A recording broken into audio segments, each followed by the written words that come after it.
নমস্কার, আপনারা দেখছেন ভয়েস অফ বাঁকুড়া। বাঁকুড়ার সব খবর, সঠিক খবর সবার আগে।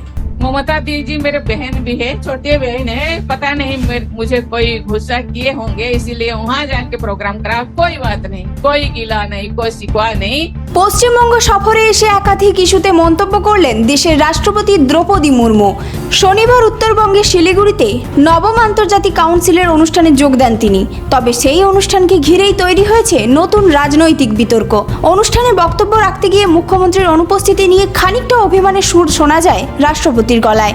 जनरली देखा जाए तो प्रेसिडेंट आते हैं तो चीफ मिनिस्टर भी आना चाहिए, मंत्री भी आना चाहिए, लेकिन चीफ मिनिस्टर मैडम भी आए नहीं। और गवर्नर का तो तबादला हो गया है तो वो नहीं आ पाए, लेकिन क्योंकि डेट पहले से फिक्स था इसीलिए मैं आ गई। তিনি বলেন, সাধারণত কোন রাজ্যের রাষ্ট্রপতি এলে মুখ্যমন্ত্রী বা রাজ্যের মন্ত্রীদের উপস্থিত থাকার কথা, কিন্তু এদিন সেই অনুষ্ঠানে মুখ্যমন্ত্রী উপস্থিত ছিলেন না। এদিকে ওই সময় মুখ্যমন্ত্রী মমতা বন্দ্যোপাধ্যায় কলকাতার ধর্মতলার এসআইআর ইস্যুর প্রতিবাদে ধর্ণা মঞ্চে ছিলেন। রাষ্ট্রপতি তার বক্তব্যে বলেন, হয়তো মুখ্যমন্ত্রী ভেবেছিলেন এখানে খুব বেশি মানুষ আসবে না, তবে তিনি এটাও জানান তার কোনো অভিযোগ নেই এবং মুখ্যমন্ত্রী তার কাছে ছোট বোনের মতো।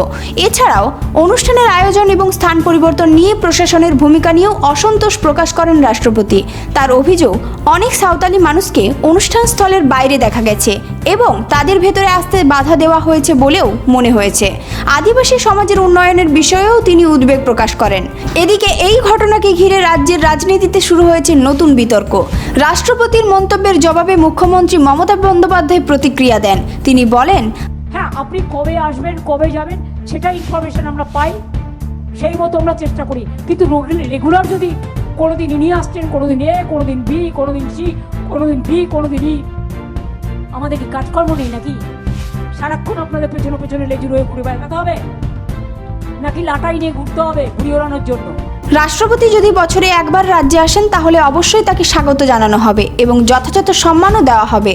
তবে বছরে বহুবার এলে প্রতিবার তাকে রিসিভ করা সম্ভব নয় বলেও মন্তব্য করেন মুখ্যমন্ত্রী।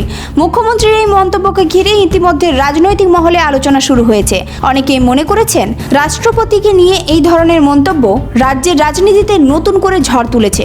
সব মিলিয়ে রাষ্ট্রপতির সফর এবং তা ঘিরে ওঠা মন্তব্য পাল্টা মন্তব্যের রাজ্য রাজনীতিতে আবার সরগরম হয়ে উঠেছে। এই ধরনের গুরুত্বপূর্ণ খবর সবার আগে পেতে আমাদের চ্যানেলটি সাবস্ক্রাইব করুন আর ভিডিওটি শেয়ার করতে ভুলবেন না। আপনার মতামত কমেন্টে জানান আর লাইক শেয়ার করে ভয়েস অফ বাঁকুড়ার পাশে থাকুন।